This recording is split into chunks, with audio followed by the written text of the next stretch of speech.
On vient du village, on vient chercher des maisons, on n'en trouve pas. Pour chercher une maison dans la ville ici, c'est pas facile. En 6e, je suis venue, il n'y avait pas de maison pour moi. Moi, j'étais dans un village voisin, là, à Miazé, qui est au moins de 4 km d'ici. C'est de là-bas que j'ai quitté pour venir. Quand c'est la rentrée, il y a des problèmes de maison. On cherche les maisons, on n'en trouve pas. Donc nous sommes obligés de rester dans des maisons inachevées. Toi-même, c'est dégradé. Quand il pleut, on s'arrête, on ne dort pas. Nous sommes 20 dans la maison. Nous avons des problèmes d'électricité, d'eau.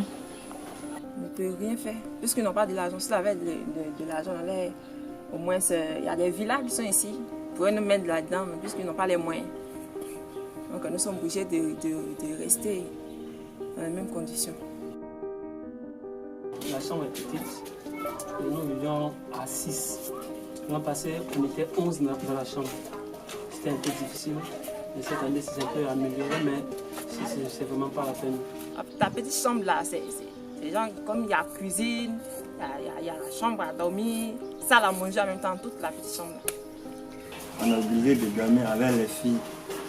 On s'associe. Si on ne s'associe pas, on ne sait pas qui a dormi, on ne sait pas qui va rester. À cause de ça, on s'associe. Au niveau des jeunes filles, c'est que souvent tu es dans la maison avec une autre personne en dehors de ta famille. Vous êtes ensemble, vous vous regroupez dans une seule chambre.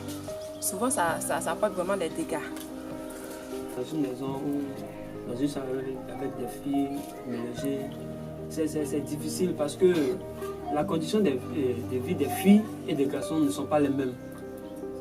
Toi-même, ça crée des choses, même les garçons, soit ils enseignent les filles, ça crée des relations entre eux, et puis il y a vraiment des chèques en milieu scolaire. En mélangeant les filles avec les garçons, on peut avoir des grossesses précoces. Est-ce que les jeunes filles sont obligées de se livrer aux jeunes garçons pour des pièces, les petites pièces de 100 francs? C'est ça qui fait que non, la jeune fille ne s'avance pas. Si au moins on pourrait les séparer, on pourrait nous séparer des garçons, en tout cas ça peut vraiment nous aider. On n'est pas chez tuteur, ni parents, on est seul. On s'encadre entre nous-mêmes. Pour étudier, chacun se débrouille. Il n'y a même pas de table dans les chambres. Même pas de table. Chacun prend son cahier, tu le mets dans un coin, tu mets ton cahier sur tes pieds, tu essaies de lire, sur le temps de coucher. Si on attendait qu'on mette les chaises, table, banc, tout, pour que nous soyons à l'aise, vraiment, on serait toujours les derniers en classe.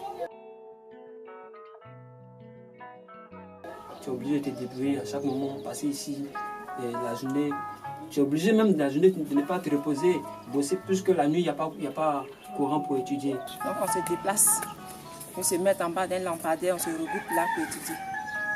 On étudie de 19h à 22h comme ça, parce qu'on ne peut pas rester dehors. Des fois on a froid.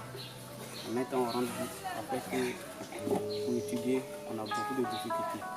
Un élève qui a cours à 7h, 7h00, à quelle heure tu dois quitter chez toi pour arriver à l'heure? Parfois, ceux qui sont en classe d'examen, quand tu bosses la nuit, il faudrait que le matin, vers les 4h par là, tu dois réviser encore. Oh, il y a combien d'eau encore qui est marqué à côté? Donc je me réveille à 4h du matin, je suis debout pour regarder. Il y a beaucoup de bandits dans la rue, donc à 4h, tu prends ton temps pour se réveiller, ils vont t'agresser.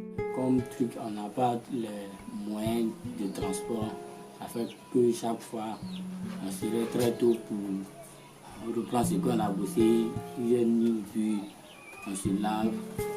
Nous sommes obligés de se laver à 3 dans la douche.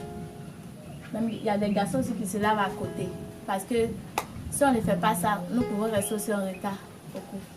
Ici, à mon école, ça peut au moins faire 3 km ou 4. Bon, je ne connais pas bien, mais c'est éloigné de ma maison. Marcher au moins à 5 km pour arriver à l'école. Arrivé à l'école, ton intelligence a disparu. Ton esprit est déjà parti. Le matin, je ne mange pas parce qu'il n'y a pas de l'argent. Nos parents sont pauvres, ils sont des planteurs. Nous sommes au moins de 5 personnes au collège, vraiment c'est pas facile. Le peu qu'on nous donne, vraiment si tu veux manger matin, ça ne peut pas finir le mois. Donc tu es obligé de rester comme ça jusqu'à midi, tu paies quelque chose de 100 francs, vraiment quelque chose de 100 francs, tu as payé 100 francs sans poisson. Dans le midi, on s'associe pour trouver quelque chose pour manger. Si on n'a pas pu trouver, On ne peut pas durer blanc. Il y a des fois où il n'y a pas de sauce. Nous sommes obligés de manger le riz blanc. On allume du feu aussi avec du bois. S'il n'y a pas de fagot, nous sommes là. On ne mange pas. Et on dit que vraiment les élèves ne réussissent pas. Les autorités disent que vraiment les enseignants enseignent mal. Oh non, c'est pas ça. Ça dépend de la situation de vie aussi. Comment les élèves vivent? Est-ce que les élèves vivent bien? Est-ce que la distance de chez lui à l'école? Est-ce que c'est comment? On ne cherche pas à savoir tout ça.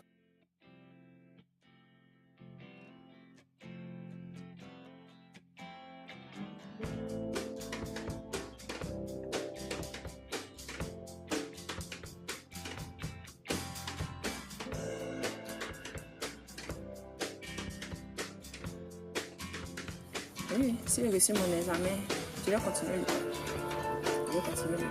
Malgré la difficulté, je vais continuer, mais puisque on va faire comme